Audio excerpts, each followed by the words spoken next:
it seems to be my best friend in this lifetime. Okay. It's that is standing with me on the boat. Okay. I think we were working together to heal as many the oceanic lives or beings living there as we could.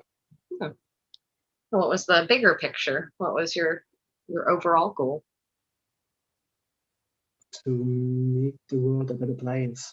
Okay. To not just live from the waters, but with the waters.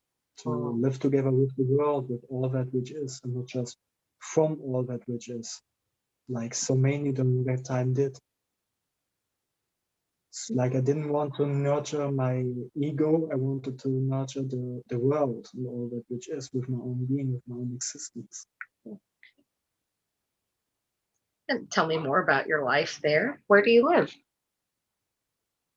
Describe your home to me. Seems I'm seeing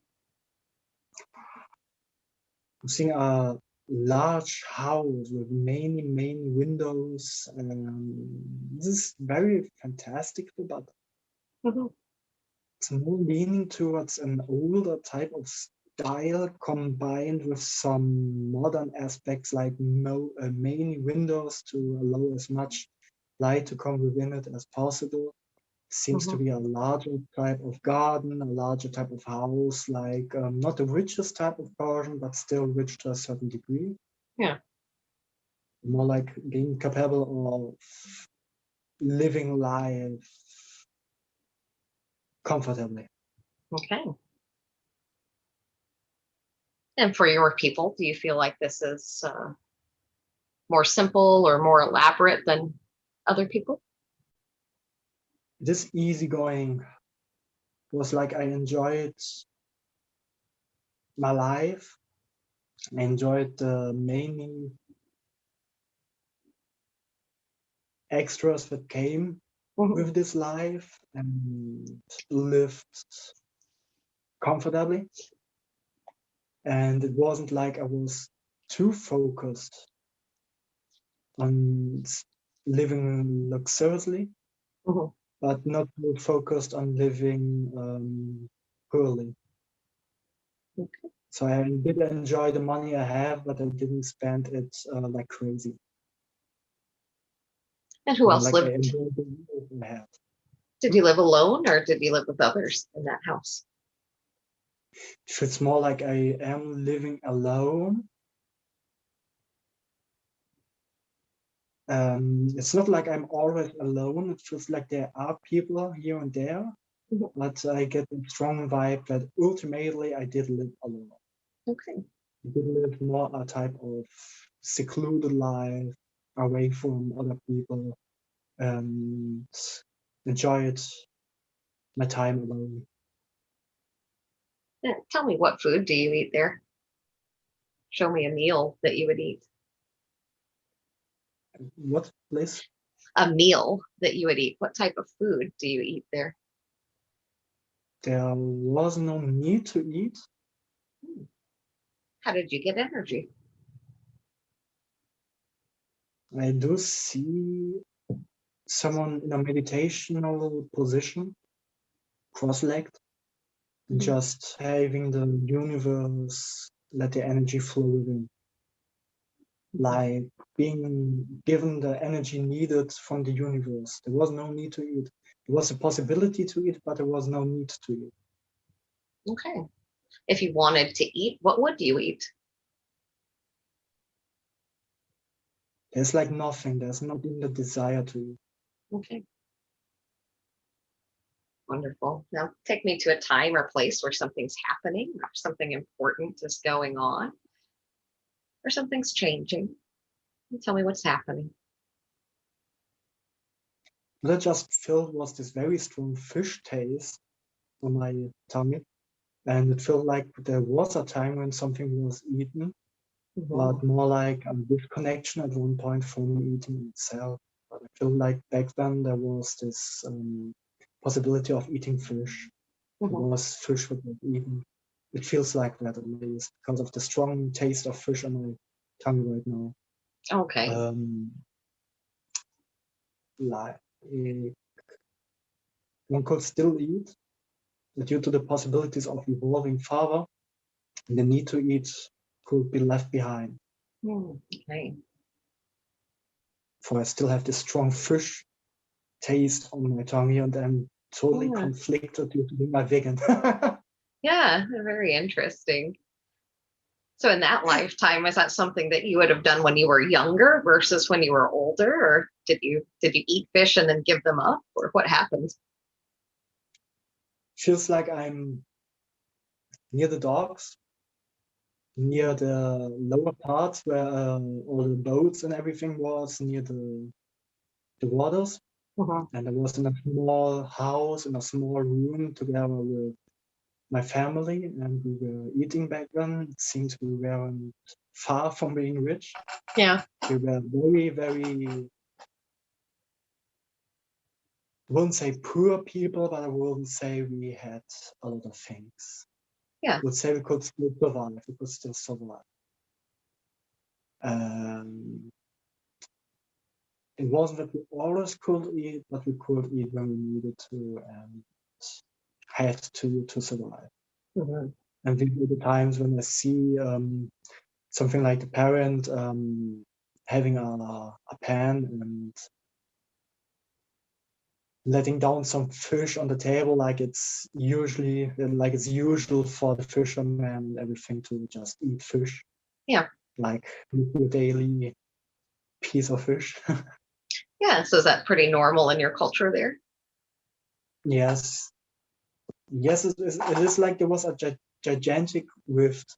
There were the people that had the possibility of ascending or the possibility of evolving further. And there were the people that had to work to survive, to live, and had to operate and needed to ascend the ranks to reach even the possibilities of evolving further. Like it was still able or possible to evolve, but not as evenly and not as widely outstretched and greatly possible as it will be when someone is ascending through the ranks. Okay, so there was kind of a wide spectrum. Yes, there's a gigantic group. This is similar during this time. Yeah. There's a gigantic group between the people that are poor and the people that are rich. And we still have the type of midpoint. And this midpoint is in fact the lowest type of being rich, because one still has a house, a bed, and something to eat and everything. And this type of the lowest point of being rich is what we back then, I with my family, were. And we weren't the absolute poor, but we weren't the absolute rich. Okay. We could still survive.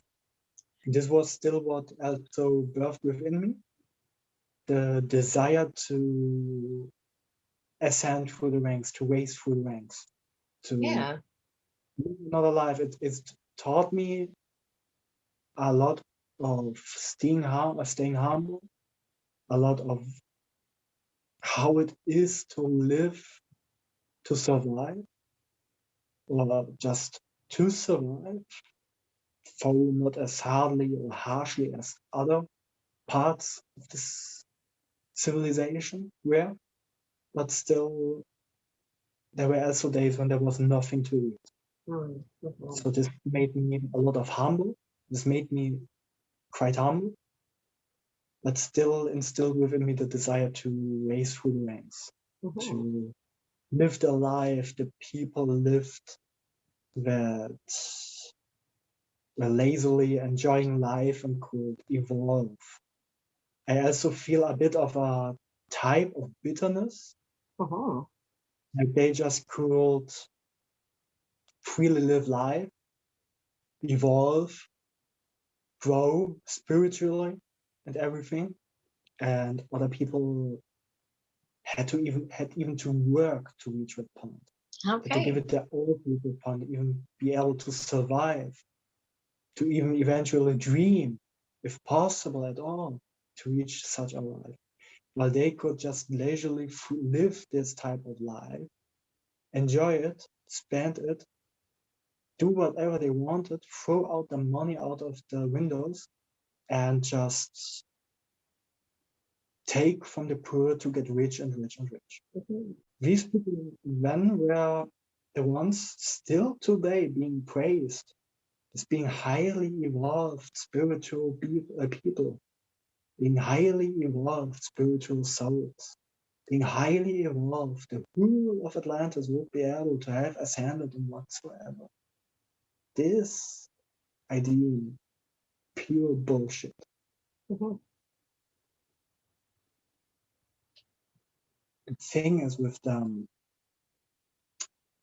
the rich got even richer, the poor got even more poor, had lost even more, but the rich worked and worked and worked even more on taking away from the poor. And then they had all the free time they wanted to build temples, to build technologies and tools to reach ascension and to become even more spiritual, to strengthen their own abilities and reach even more possibilities on the cost of millions and millions of other people, even going so far as to enslave other cultures, destroy other cultures, take from other cultures, destroy, kill, and take. And people nowadays still view Atlantis as something that was oh so nice, but at heart it was so dark. Even this current time looks like child play. I feel this, if I may, I feel this frustration and still lingering anger at the sadly all too popular view about how Atlantis could have been. I mean, many people still acknowledge the fact that it's freaking destroyed Lemuria just out of greed and out of a lack of accepting their own culture. I mean, many people still know it, but push it aside for convenience's sake, because as still within this life, within this culture, it is popular to close one's eyes and not view at problems existing. But Lemuria was a country, no, a civilization, was so highly evolved that for them war was a concept I only heard about. So for Atlantis, war is an act they used to enslave, to take, to rape, to collect. They even collected beings just so that they could nurture them and profit from their own abilities and grow as their own beings. They had been growing so much that for them, the whole planet Earth belonged to them in their own eyes. So having been taken out by the Great Flood was the greatest blessing this civilization has ever been granted by God. In my younger years, when I was still a child, and people from the upper echelon, from the upper parts of civilization, of society, came down to where we were, at our house, at our place near the waters. And there, someone kicked a child. It was like myself had gone away just now and didn't want to say it, and that shown it to me because it seems to still age. This is still a thing that burned itself so much into his mind that he was a bit emotional about this. They just kicked, they may come back now, they just kicked the kid due to just wanting to kill it. They came up in their feisty mantles, in their high robes, the also called high ranks, saw this child because it was getting near them, kicked it to the ground, and when it was lying on the ground, they stepped on it and automatically killed it, just because it was getting near them.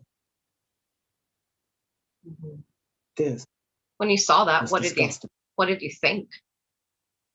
What was your disgusting? Disgusting. So much anger within me that part of me still would like to go back to that time and just, if I may say, extremely step them right there, just to save that world. Because this was injustice. What did your body do when you felt that disgust? How did your body react to that scene? I got held back. I got held back by people around me. I wanted to chase them, but I was still a small child. I was glaring at them. I was pressing my teeth together. I was literally cursing them, and everything inside of me was screaming. My whole body got tense, and everything, every muscle within me just had the desire to launch at them and repay what they did. Just give back to them what they had done to the child. But the adults around me had kept me in place, and I think that truly was a smart decision, because the small boy that I would have been killed too. Yeah, sounds like you weren't worried about your own life so much at that point as you were reacting to this injustice. Yes. That man served for me as a stepping stone to realize what injustice itself is, what the ugliness of our own people was, and how deeply disgusting our own civilization had become. A few times until then, in fact, 4 times. It was my 5th incarnation during my lifetime in Atlantis. And for me, I had seen many things. A part of me would love to say this was the greatest injustice I've ever seen, but in fact it was not. I had seen the destruction of Lemuria. I had been part of the destruction of Lemuria. So many people that died, that screamed, that cried for their own childhood, their own mechanics we used, their own vehicles we had created just to take out a whole civilization, due to them not believing in the same gods we believed in. It's one of the most disgusting things that ever happened on this planet. And for this alone, I think our own civilization deserved it. From the bottom of my heart, I believe it. I know it. This civilization deserved having been taken apart by the waves, by the great flood, and by God. But I still am thankful for him, for putting a stop to this, and for creating a new civilization on top of this planet that may have done many mistakes similar to the life of Atlantis, but it had left behind many of the mistakes Atlantis still had been bringing forward. They're still present within the consciousness and the existence of Atlantis. So, if I may, I would say the humans are on a far better path than we were.